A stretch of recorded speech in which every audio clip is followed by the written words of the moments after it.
sampaikan terkait dengan tata tertib kajian. Yang pertama, dimohon agar seluruh jemaah menonaktifkan mikrofonnya hingga berakhir kajian. Yang kedua, dimohon agar jemaah akhwat juga menonaktifkan fitur kamera atau videonya.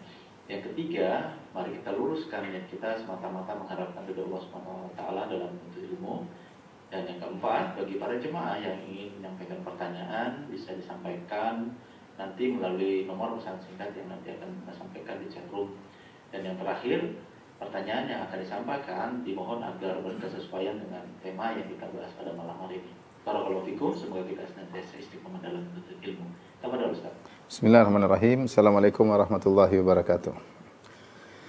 Alhamdulillahi ala ihsani wa syukru lahu ala taufiqihi wa amtinani. Asyhadu an la ilaha illallah wahdahu la syarika lahu ta'ziman li sya'ni wa asyhadu anna Muhammadan abduhu wa rasuluhu ila ridwani. Allahumma salli alaihi wa ala alihi wa ashabihi wa ikhwani. Para jamaah Masjid Al-Ikhlas Duku Wima yang dirahmati oleh Allah Subhanahu wa taala, kita masih melanjutkan tentang syubhat-syubhat yang dilontarkan oleh dai pluralisme dan juga dai liberalisme, yaitu kaum pluralis dan kaum liberalis yang ingin melegalkan bahwasanya semua agama adalah benar dan semua agama mengantarkan kepada surga. Di antaranya mereka berdalil dengan bahwasanya Al-Quran memerintahkan berbuat baik kepada orang-orang non-Muslim, ya.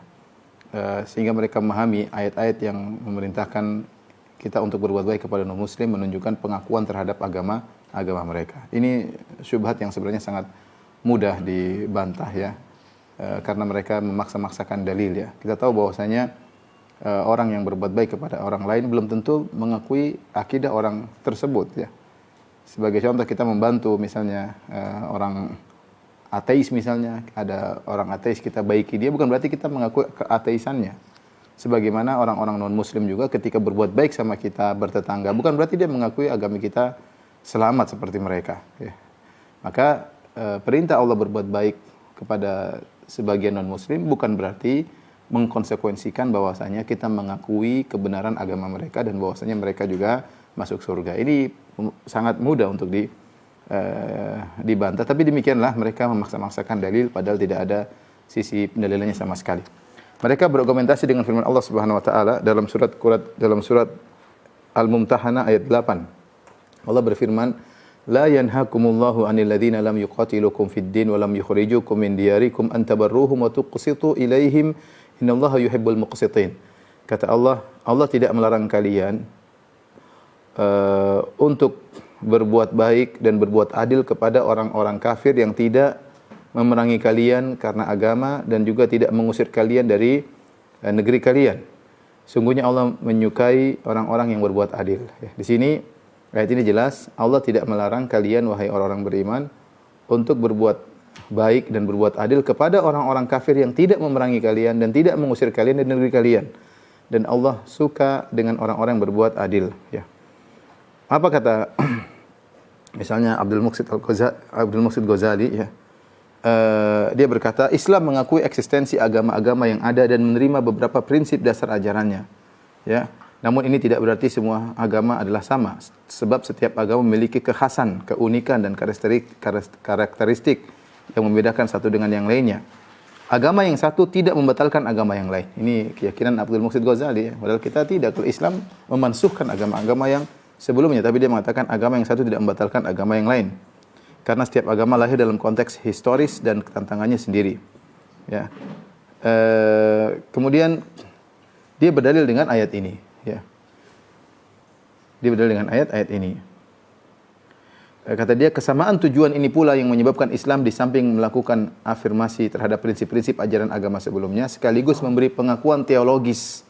Islam memberikan pengakuan teologis mengenai keselamatan pengikut agama lain.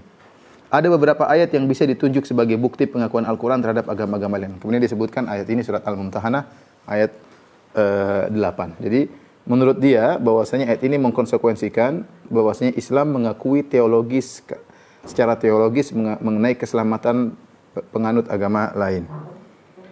Baik, kemudian setelah dia membawakan 3 ayat, di antaranya ayat dalam surat Al-Mumtahanah ayat 8, dia mengatakan Al-Quran membolehkan umat Islam berteman dengan umat agama lain selama umat agama lain tidak memusuhi dan mengusir umat Islam dari tempat tinggalnya.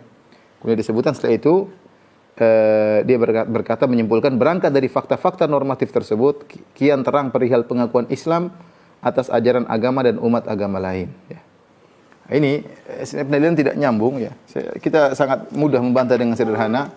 Kita bilang kita bisa membantu orang yang tidak baik. Ada misalnya wanita pezina, kemudian saya bantu dia. Saya kasih makan, saya bantu ada kesulitan dia sakit, saya kasih obat. Bukan berarti saya membolehkan zina. Ya.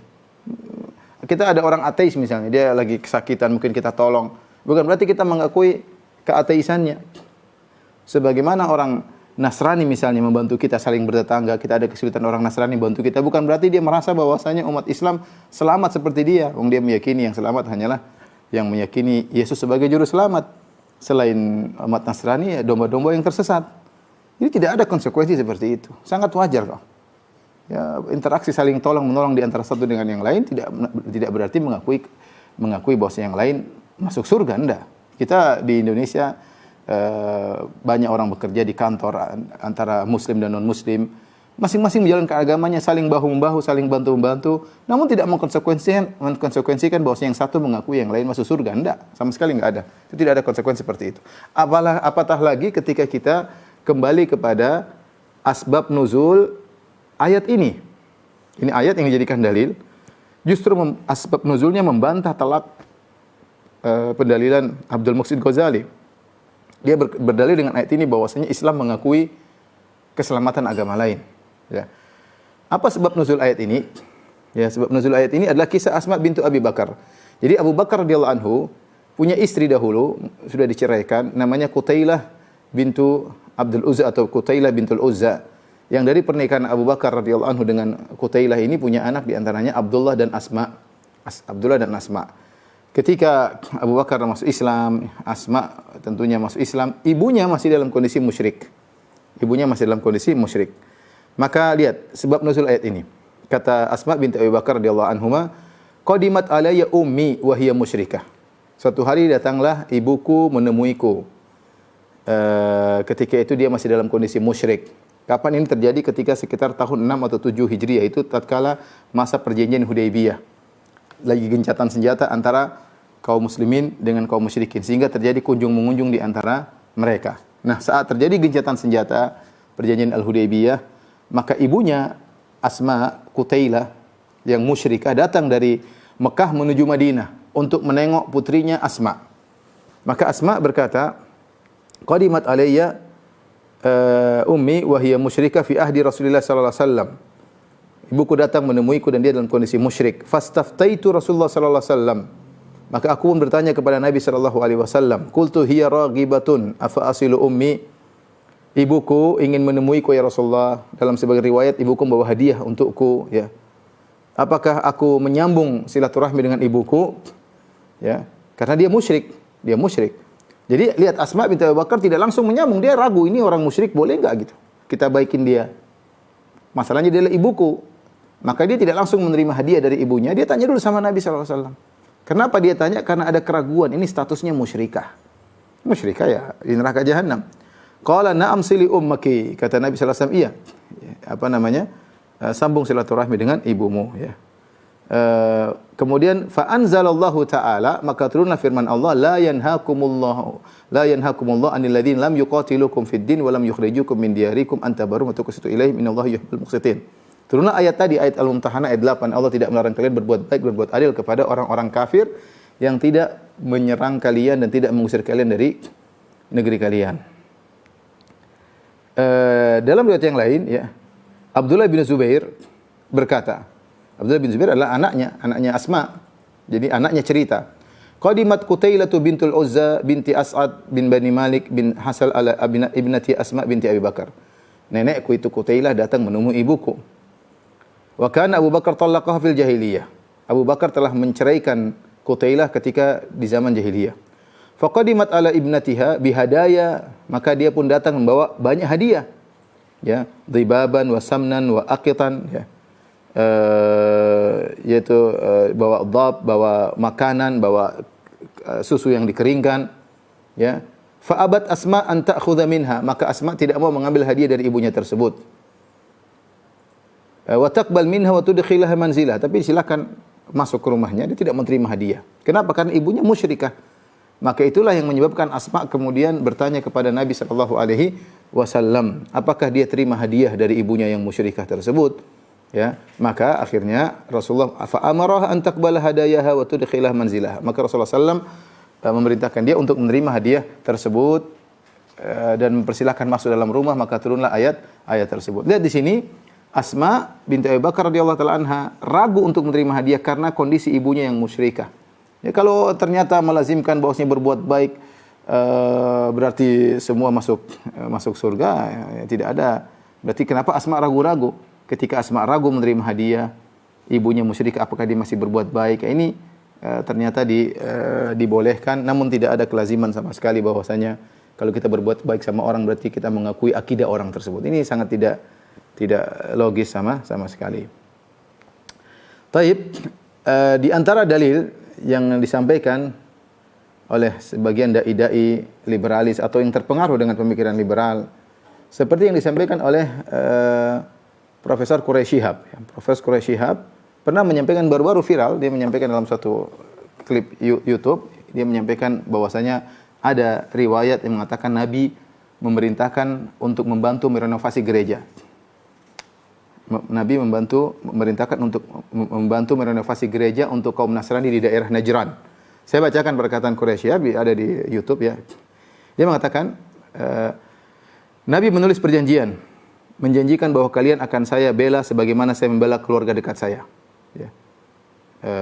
Bahwasanya Nabi akan membela kaum Nasrani sebagai membela keluarga dekat saya. Nabi berpesan bahwa kalau seandainya, dan pesan ini berlaku untuk rombongan dan semua orang Nasrani sampai akhir zaman. Ini perkataan Quraish. Artinya ini kisah Nabi terhadap kaum Nasrani di Najran, tapi menurut dia berlaku bagi seluruh kaum Nasrani sampai akhir zaman. Di teksnya itu bisa dilihat di Google katanya. Teksnya itu berkata apa? Ini perkataan Quraish. Teksnya itu berkata apa? Kalau umat Kristiani membutuhkan suatu untuk kebutuhan agama mereka atau ingin merenovasi gereja-gereja mereka, hendaklah mereka dibantu bukan berupa hutang tapi pemberian. Itu hadiah.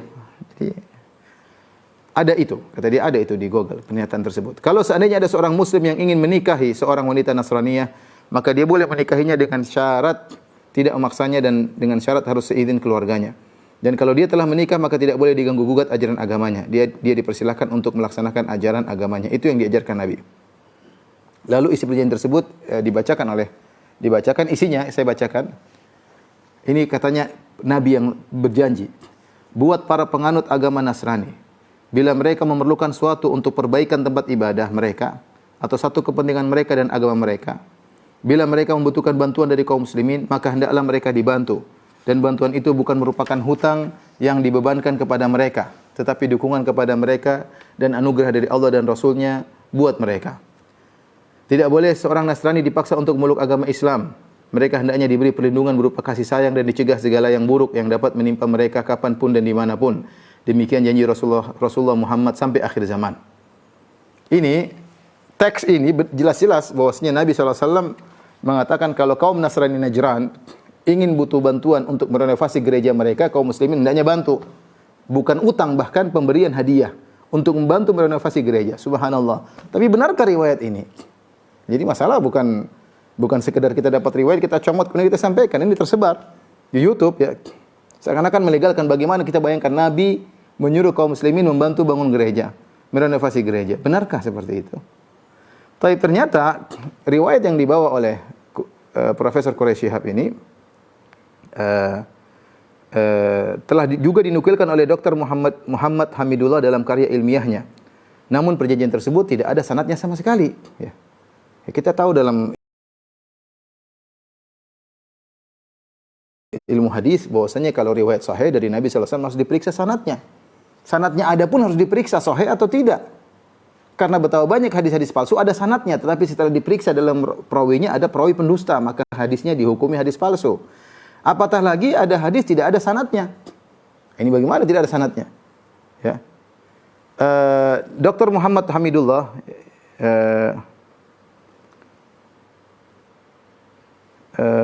juga menjelaskan bahwa perjanjian tersebut dinukil dari sejarah Nestorian. Nestorian adalah doktrin ajaran yang mengajarkan bahwa Yesus eksis sebagai dua pribadi, sebagai manusia, Yesus dan sebagai putra Allah. Dari kitab Patrologia Orientalis. Beliau menegaskan bahwa perjanjian tersebut adalah perjanjian palsu, tidak ada sanadnya. Bisa lihat dalam kitab Majmu'ah Al-Wathaiq As-Siyasiyah lil Ahd An-Nabawi wal Khilafah Ar-Rashidah, halaman 180. Ini riwayat yang dibawakan oleh Profesor Quraisy Shihab adalah riwayat palsu, tidak ada sanadnya, maka tidak boleh dijadikan dalil. Apalagi permasalahannya, dalil ini Nabi menyuruh untuk membantu merenovasi gereja, bertabrakan dengan hadis-hadis yang sahih tentang kisah Nabi SAW dengan kaum Nasrani Najran. Saya bacakan misalnya perkataan sebab nuzul tentang bagaimana Nabi mengajak mubahalah kaum Nasrani Najran. Ibnu Abbas menukil, anna thamaniyatan min nasara Najran qadimu ala Rasulullah sallam minhum al-Aqib wa Sayyid. Yaitu 8 orang Nasrani Najran datang menemui Rasulullah sallallahu alaihi wasallam. Mereka bertemu.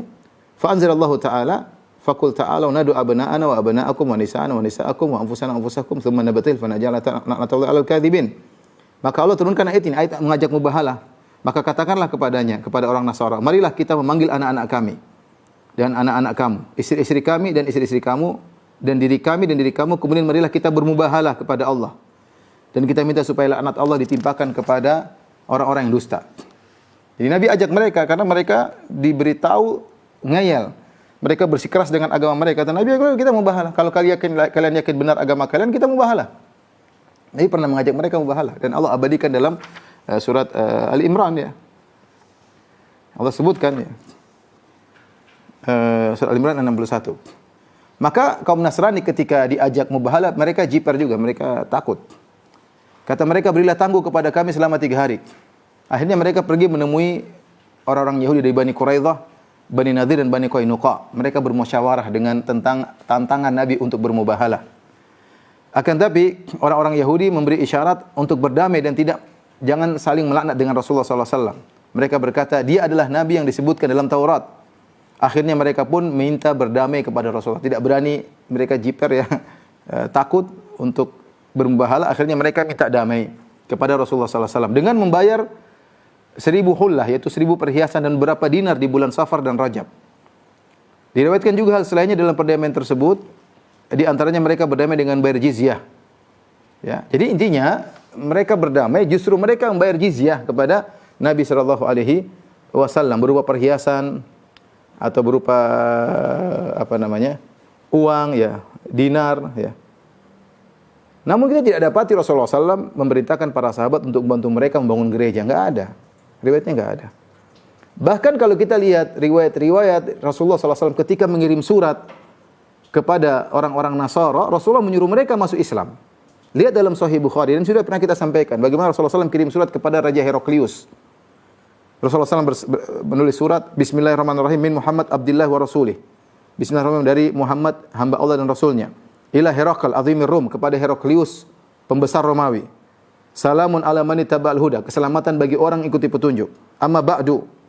Kemudian daripada itu, fa inni ad'uka bi ayatil Islam. Aku menyuruh engkau dengan seruan Islam. Aslim taslam. Masuk Islam kau akan selamat. Rasulullah suruh mereka masuk Islam. Bahkan Rasulullah SAW mengancam, fa in tawallait fa inna ma 'alaika ithmul arisiyin. Kalau kau menolak wahai Heraklius, berpaling dari Islam, kau akan menanggung dosa rakyatmu. Ancaman yang keras dari Nabi SAW. Nabi suruh masuk Islam. Tidak Nabi mengatakan kalian juga masuk surga sama seperti kami. Nanti kalau ada bangun gereja kasih tahu kami ya, kami akan bantu. Enggak ada itu riwayat dusta. Bertentangan riwayat sahih dalam Sahih Bukhari. Ya. Bahkan ini Rasulullah tulis surat ini sekitar tahun 9 Hijriah, yaitu ketika setelah Fatuh Makkah menjelang wafat Nabi. Nabi wafat tahun 11 Hijriah. Jadi ini terakhir-terakhir Nabi kirim surat kepada raja-raja Heraklius. Nabi kirim surat kepada Al-Muqawqis juga Nasrani, sama isinya. Aslim taslam. Masuk Islam kau akan selamat. Rasulullah kirim kepada Persia. Makanya raja Persia jengkel, kemudian dia robek surat Nabi. Kenapa? Karena di situ ada surat masuk Islam, dia tidak terima. Kalau Heraklius dia tidak robek karena dia tahu ini Nabi benar, cuma dia tidak mau tinggalkan jabatan. Dia tahu Rasulullah benar sallallahu alaihi wasallam. Muqawqis juga tahu, makanya Muqawqis malah kasih hadiah kepada Nabi sallallahu alaihi wasallam. Dia tidak masuk Islam tapi dia kasih hadiah. Kasih hadiah begol, di antaranya kasih hadiah Maria Al-Qibtiyah yang kemudian jadi budak Nabi sallallahu alaihi wasallam ya.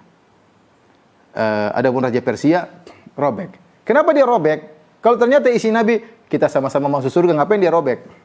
Dia robek karena dia tersinggung. Karena Nabi menyinggung bahwasanya agama Majusi itu tidak membuat kamu selamat. Kalau masuk selamat harus masuk Islam. Makanya dia robek. Apakah kemudian tidak bertentangan dengan apa yang disampaikan oleh Bapak Profesor Quraisy? Tentu bertentangan. Kalau ternyata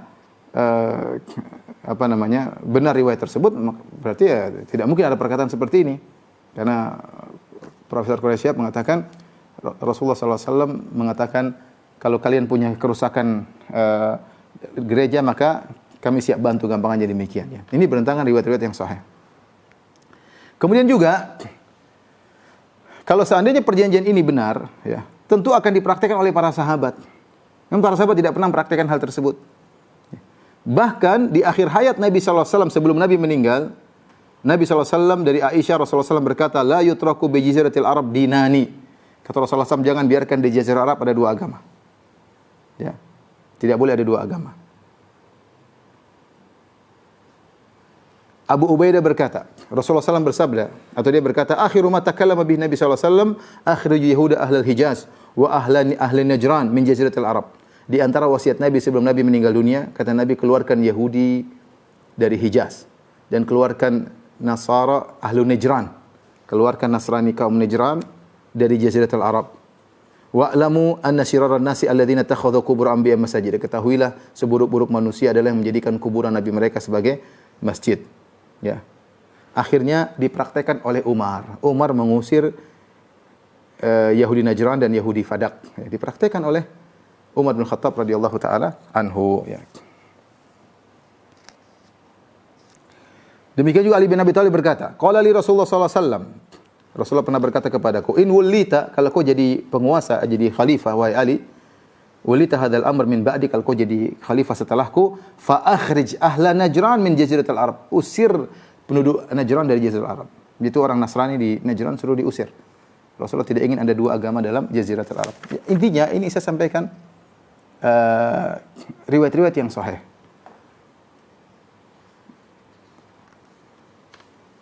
Terserah kita mau terima atau tidak. Ini riwayat seperti kenyataannya seperti itu. Ya. Jangan kita kemudian datangkan hadis palsu, riwayat palsu tanpa sanad lagi. Hadis palsu saja kadang-kadang ada sanadnya. Ini tanpa sanad. Kemudian kita mau menolak hadis-hadis yang sahih dan praktik para sahabat yang diterapkan. Ya, bisa jadi kita tidak setuju. Itulah praktik Nabi dan para sahabat. Kalau Nabi para sahabat salah, ya sudah terserah kita ya. Terserah Anda menilai bahwasanya Nabi dan para sahabat salah. Tapi inilah praktek yang dipraktikkan oleh Nabi, pesan Nabi dan dipraktikkan Umar bin Khattab. Pesan Nabi kepada Umar, pesan Nabi kepada Ali bin Abi Thalib dipraktikkan oleh Umar. Umar mengusir mereka, ya, al-musyrikin dari Jazirah al-Arab. Taib ini di antara dalil yang mereka jadikan dalil untuk mengatakan semua agama benar diakui dan yang lainnya. Taib ayat kedua yang ini juga heboh beberapa waktu lalu ketika musim hari Natal ya, di mana mereka kaum liberalis, kaum pluralis mereka berdalil dengan firman Allah untuk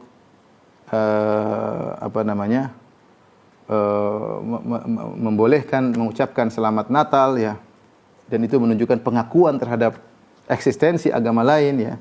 Mereka berdalil dengan firman Allah Subhanahu wa taala, "Wassalamu alayya yauma wulidtu wa yauma amutu wa yauma ub'atsu hayya." Perkataan Nabi Isa yang Allah abadikan dalam surat Al-Imran. Keselamatan bagiku hari aku dilahirkan dan hari aku meninggal dan hari aku dibangkitkan. Ya, keselamatan bagiku ketika aku dilahirkan, hari di mana aku akan mati dan di mana aku akan dibangkitkan. Menurut mereka ayat ini memerintahkan untuk memberikan ucapan selamat Natal atas kelahiran Nabi Isa alaihissalam, hari raya Natal. Jadi kata mereka, sampai ada perkataan mereka mengerikan ya. Contohnya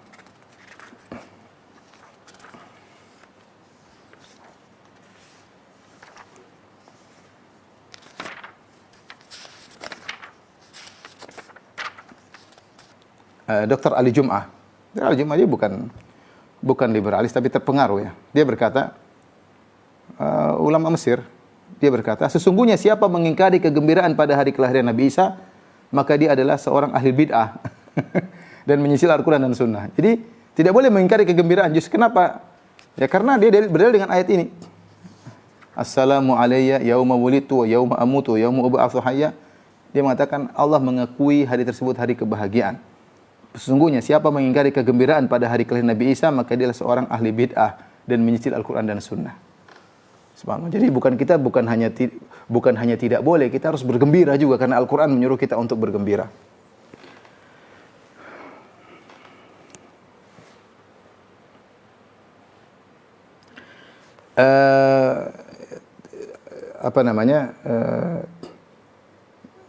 Yang jadi masalah ketika ayat seperti ini dipegang oleh kaum liberalis seperti Abdul Muqsid Ghazali, dia berkata, menurut Al-Quran, umat non-muslim pun akan diselamatkan Allah sejauh mereka menjalankan ajaran agamanya secara sungguh-sungguh dan melakukan amal saleh.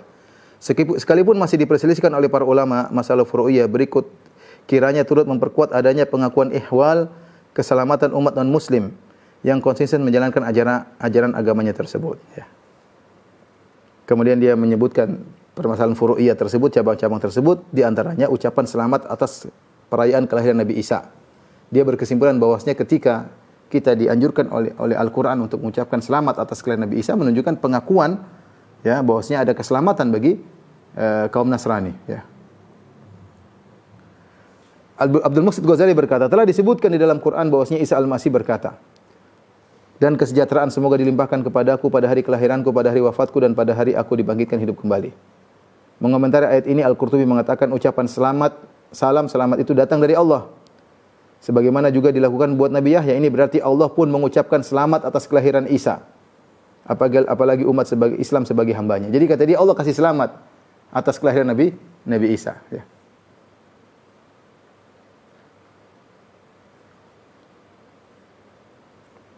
Demikian percikan Zuhair Misrawi, tapi panjang ya. Intinya itu ya. Baik, kita akan bantah. Jadi perhatikan sini, saya tulis ya ayatnya.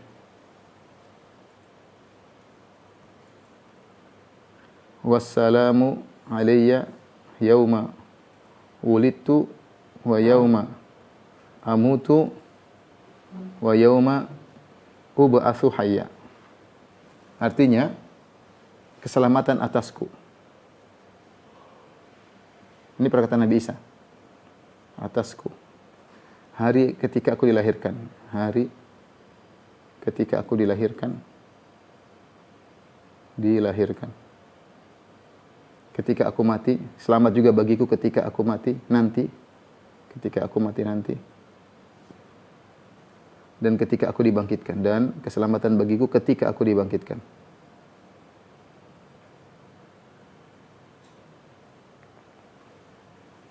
Sebenarnya ini pendalilan yang yang konyol ya. Jadi mereka berdalil bahwasanya keselamatan atasku ini adalah tahniah. Mereka memahami sebagai tahniah. Tahniah itu ucapan selamat. Bahasa Indonesia, selamat naik pangkat ya. Padahal ini tahniah itu maksudnya apa? Ucapan apa? Memberi selamat, ucapan memberi selamat. Istilah Indonesia ya, memberi selamat. Seperti selamat naik pangkat, selamat kelahiran, misalnya selamat naik pangkat, misalnya selamat atas kelahiran anak, misalnya ya. Ini bahasa Indonesia ya. Dan lain-lain ya. Padahal ucapan ini bukan ucapan tahniah. Allah bukan, salam ini doa ya, doa. Keselamatan, ini bahasa Arab beda. Ini jangan digabungkan antara bahasa Arab dengan bahasa Indonesia. Kalau orang Arab mengatakan assalamu alayka, paham ya? Kita bukan selamat, tapi ucapan keselamatan, doa. Semoga kita bilang sama orang assalamu alayka, apa artinya? Bukan tahniah. Oh, selamat. Assalamu alayka maksudnya semoga keselamatan bagimu. Semoga engkau selamat. Bukan tahniah, selamat naik pangkat. Selamat dalam arti tahniah itu versi Indonesia. Kita kalau ada orang naik pangkat, selamat. Maksudnya kita bukan versi Arab. Kita jangan terjemahkan bahasa Arab dengan tradisi Indonesia. Selamat dalam bahasa Arab itu artinya seperti kita bilang assalamualaikum. Apakah kalau ada orang naik pangkat kita bilang assalamualaikum? Enggak. Assalamualaikum bahasa Arab artinya semoga engkau selamat. Seperti kita ketemu orang, assalamualaikum. Jadi selamat itu doa, semoga kau sejahtera, semoga kau selamat. Bukan selamat tahniah, apa namanya bahasa Indonesia-nya? Ya ucapan selamat lah kalau kita itu. Ucapan ikut kegembiraan ya. Ini makanya mereka ini yang parahnya di sini, mereka mengartikan bahasa Indonesia dengan istilah bahasa bahasa Arab dengan istilah bahasa Indonesia. Selamat diartikan ucapan tahniah. Ini kesalahan total di sini. Padahal selamat sini bukan ucapan tahniah, ya, tapi doa kesejahteraan. Ya. Sampai sekarang kalau kita di Madinah, misalnya ada orang kecelakaan, ketemu selamat. Ada orang misalnya kita lihat teman kita lagi kakinya diperban, nanti kita ketemu selamat. Maksudnya bukan selamat celaka, bukan. Maksudnya selamat, semoga kau selamat. Itu doanya gitu. Diartikan sama bahasa Indonesia dengan versi Indonesia selamat itu maksudnya ikut gembira. Ini maksudnya ini konyol ya, konyol. Jadi ini adalah bahasa Arab kemudian dibuat jadi bahasa Indonesia dengan istilah orang Indonesia ya. Ini sangat fatal ya, sangat fatal. Taruhlah kalau ini maknanya tahniah, taruhlah ya. Ini bantahan sederhana aja. Taruhlah kita maknanya assalamu alayya, keselamatan hari lahirku. Baik, lanjutkan dong. Wa yauma amutu. Nanti kalau Nabi Isa mati, selamat mati. Apakah ada orang senang dengan, kan kata mereka selamat sini maksudnya kegembiraan. Kata mereka ini kegembiraan. Kegembiraan ketika Nabi Isa lahir. Padahal bukan, ini maknanya Nabi Isa mengatakan keselamatan bagiku ketika aku lahir setan tidak menggodaku. Aku lahir dengan selamat. Ada yang mengatakan ahli tafsir mengatakan keselamatan bagiku karena aku lahir aku bukan anak zina, ya. Tapi mereka mengatakan kegembiraan bagiku, selamat atasku, kegembiraan atasku ketika aku lahir. Tapi lanjutkan ayatnya, wa yauma amutu. Kalau kita artikan secara versi mereka orang liberal berarti artinya keselamatan, kegembiraan bagiku ketika aku lahir, kegembiraan bagiku ketika aku mati. Gimana? Nabi mati kita gembira. Teruskan ayatnya. Ini satu konteks. Ya. Jadi subhanallah, inilah memaksakan dalil. Kemudian juga bagaimana mengucapkan selamat Nabi Isa ketika dibangkitkan. Wa yauma ub'atsu hayya. Hari di mana aku dibangkitkan. Ketemu Nabi Isa, selamat bangkit. Enggak ada begitu. Ini artinya keselamatan. Nabi Isa selamat, ya. Ketika dia dilahirkan dia selamat. Dalam hadis disebutkan tidak di antara yang tidak digoda oleh setan ketika dilahirkan Nabi Isa alaihissalam. Maryam dan Isa tidak digoda oleh syaitan. Kemudian ketika beliau meninggal juga ya, selamat dari gangguan orang Yahudi, dia tidak dibunuh ya. Dan seterusnya. Jadi ini adalah tafsiran yang dipaksakan. Sementara kalau kita melihat dari hukum fikih tentang hukum memberi selamat atas hari raya orang-orang non-muslim, maka ijma ulama bahwasanya hukumnya adalah haram. Ya, ijma ulama. Ya. Saya nukil dalam buku saya ini dari perkataan Ibnu Qayyim dari mazhab Hambali, perkataan Az-Zailai dari perkataan mazhab Hanafi, ya. Kemudian dari Ibnul Hajj dari mazhab Maliki. Kemudian juga apalagi dari mazhab Syafi'i, Ibnu Qasim juga dari mazhab Maliki. Kemudian Al-Khatib Asy-Syirbini dari mazhab Syafi'i, Ibnu Hajar Al-Haytami dari mazhab Syafi'i, Al-Hajjawi dari mazhab Hambali, ya. Semua ulama sepakat bahwasanya mengucapkan selamat atas hari raya non muslim hukumnya tidak boleh ya. Hukumnya tidak boleh ya. Karena logikanya begini, sederhana. Kalau kita mengucapkan selamat kepada seorang berarti kita ikut gembira. Ikut gembira berarti kita merestui dong. Kita merestui. Saya tanya sama antum. Kalau ada orang minum bir, kita selamat minum bir. Apa yang dipahami oleh orang minum bir tadi? Dia merasa bahwasanya kamu setuju dengan saya minum bir. Itu konsekuensi sangat logis. Ada orang berzina, kita selamat berzina, selamat berzina. Berarti apa? Kita setuju. Ada orang lesbi, ada orang homoseksual, kita ucapkan selamat berhomoseksual. Kira-kira apa yang dia pahami? Dipahami berarti kamu setuju dengan homoseksual yang saya lakukan. Jelas itu. Jelas. Nah, kalau ada orang melakukan kesyirikan, kita bilang selamat. Apa yang dia pahami dari ucapan selamat kita? Dia pahami bahwasanya kita setuju dengan kesyirikan yang dia lakukan. Itu sudah konsekuensi jelas. Datang sebagian orang ingin ngeles, dia bilang, kita mengucapkan selamat Natal tergantung niat. Kalau kita niatkan hari kelahiran Nabi Isa, sunnah. Sampai ada yang mengatakan sunnah, di ulama Mesir ada yang mengatakan demikian. Sunnah sebagaimana Maulid Nabi sunnah, Maulid Nabi Isa juga sunnah. Jadi sekarang bukan haram lagi, sunnah Natalan. Tadi seperti Ali Jum'ah mengatakan, justru yang mengingkari ikut gembira pada hari lahir Nabi Isa ahlul bid'ah katanya. Gimana ini?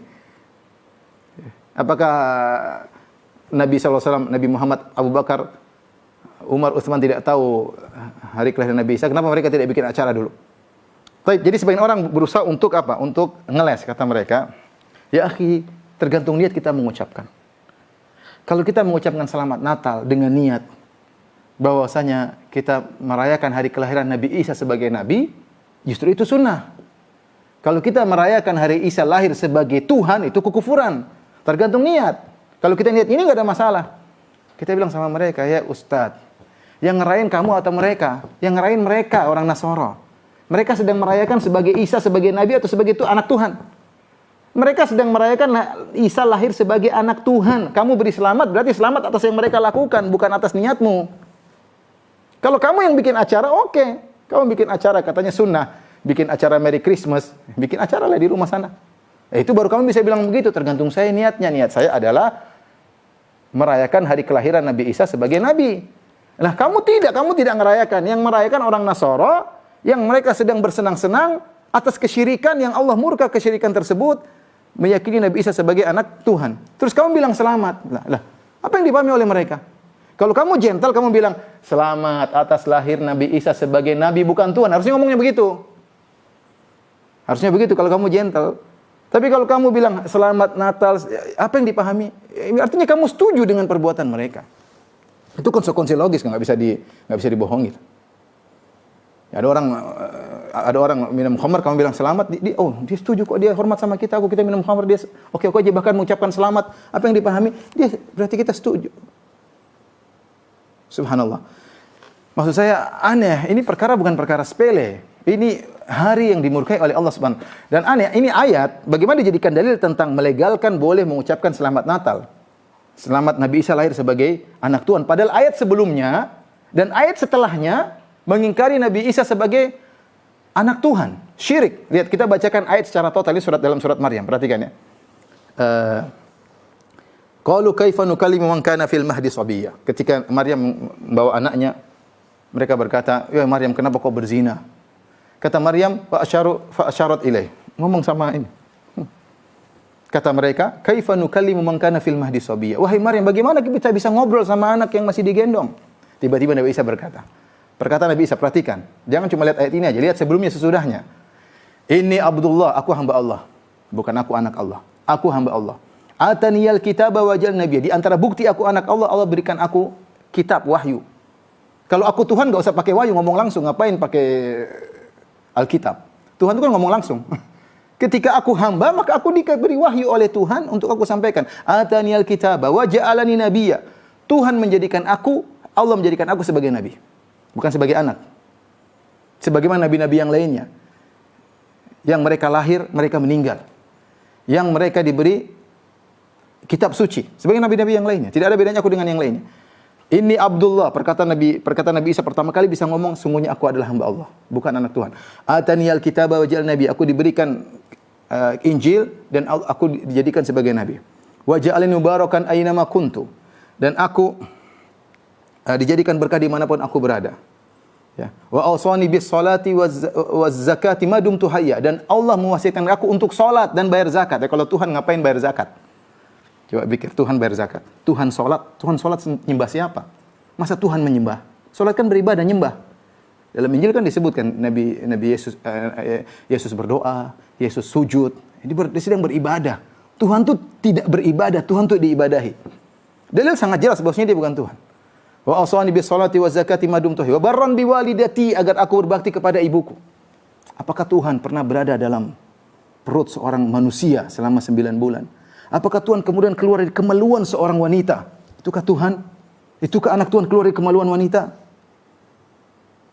Dia sebutkan semua bukti-bukti sebagai manusia. Saya adalah hamba Allah. Saya diberi Injil. Saya dijadikan seorang nabi. Saya dijadikan berkah dimanapun saya berada. Ya, saya disuruh sholat, saya disuruh bayar zakat. Saya disuruh berbakti kepada orang ibuku. Wa barran bi walidati wa lam yaj'alni jabbaran syaqiyya, dan Allah tidak menjadikan aku sombong dan angkuh untuk berbakti kepada ibuku. Kemudian Nabi Isa berkata, wassalamu alayya yauma wulidtu wa yauma amutu wa yauma ub'atsu hayya. Keselamatan bagiku ketika aku lahir, tidak ada setan mengganggu, dan aku bukan anak zina sebagaimana tuduhan orang Yahudi. Aku selamat ketika aku lahir. Wa yauma amutu, dan aku selamat ketika aku meninggal dunia, aku tidak dibunuh oleh orang-orang apa? Yahudi. Sebagian perkataan orang Yahudi bahwasanya aku disalib. Enggak. Wa yauma ub'atsu hayya, dan hari di mana aku dibangkitkan. Dzalik, lanjutkan ayatnya. Mereka kan pakai ayat ini. Sekarang lanjutkan. Jadi sebelumnya sudah menunjukkan Nabi Isa sebagai hamba Allah. Lihat sebelumnya. Dzalika Isa bin Maryam qaulal haqqi alladzi fihi yamtarun. Itulah hakikat Isa bin Maryam yang mereka perdebatkan. Maka kana lillahi ayattakhidha min waladin subhana. Tidak pantas bagi Allah untuk mempunyai anak. Maha suci Allah punya anak. Subhanallah, ayat sebelumnya membantah keyakinan Nasara Isa sebagai anak Tuhan. Ayat setelahnya membantah orang Nasara Isa sebagai anak Tuhan. Kemudian di tengahnya dijadikan dalil bahwasanya kita boleh mengucapkan selamat kepada orang Nasara yang sedang merayakan Isa lahir sebagai anak Tuhan. Gimana ini? Saya tanya sama antum, apakah kita bisa berdakwah kepada mereka setelah itu? Kita berdakwah, tidak boleh itu syirik. Kok kamu saja waktu hari kesyirikan mereka, kamu ikut bergembira? Saya berkata ijma ya, ijma ulama. Kalau bilang ini khilaf, tidak ada khilaf. Itu khilaf ulama belakangan. Sudah terjadi ijma, maka pendapat setelahnya tidak dianggap. Ini ijma sebelumnya. Bahwasanya tidak boleh. Kenapa kita harus tegas ini masalah tauhid dan syirik tidak main-main ya ikhwan. Ya. Apalagi pengakuan bahwasanya Allah punya anak adalah perkara yang sangat dibenci oleh Allah Subhanahu wa taala. Allah berfirman, wa qalu ittakhadhar rahmanu walada. Di surat Maryam juga itu. Coba baca seterusnya, jangan baca sepenggal aja kemudian jadikan dalil boleh Merry Christmas. Lihat surat Maryam sampai akhirnya. Wa qalu ittakhadhar rahmanu walada. Mereka mengatakan Allah punya anak. Laqad ji'tum syai'an idda. Sungguh kalian telah melakukan perkara yang mungkar. Takadu samawati yatafattarna minhu. Hampir-hampir langit terbelah. Wa tanshaqqul ardu, hampir bumi terbelah. Kemudian hampir gunung hancur. Anda oleh rahmani walada. Kalau mereka mengatakan Allah punya anak. Wa ma yanbaghi lirrahmani ayattakhidha walada. Tidak pantas Allah punya anak. Kenapa? In kullu man fis samawati wal ardi illa ati rahmani abda. Semua yang di langit dan di bumi datang sebagai hamba Allah. Malaikat Jibril hamba Allah. Muhammad sallallahu alaihi wasallam hamba Allah. Isa hamba Allah. Semuanya langit dan bumi adalah hamba Allah. Tidak pantas untuk menjadi anak Allah. Ada air minum. Air minum dulu.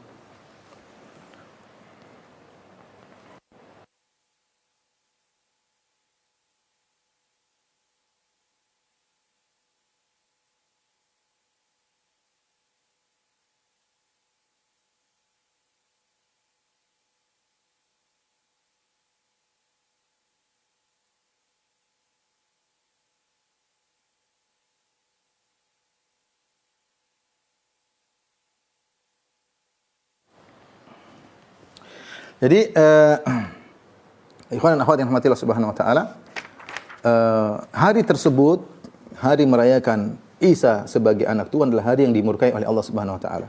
Sampai Allah gambarkan dahsyatnya hari tersebut, hampir langit terbelah, hampir bumi terbelah, hampir gunung yang begitu kuat hancur lebur.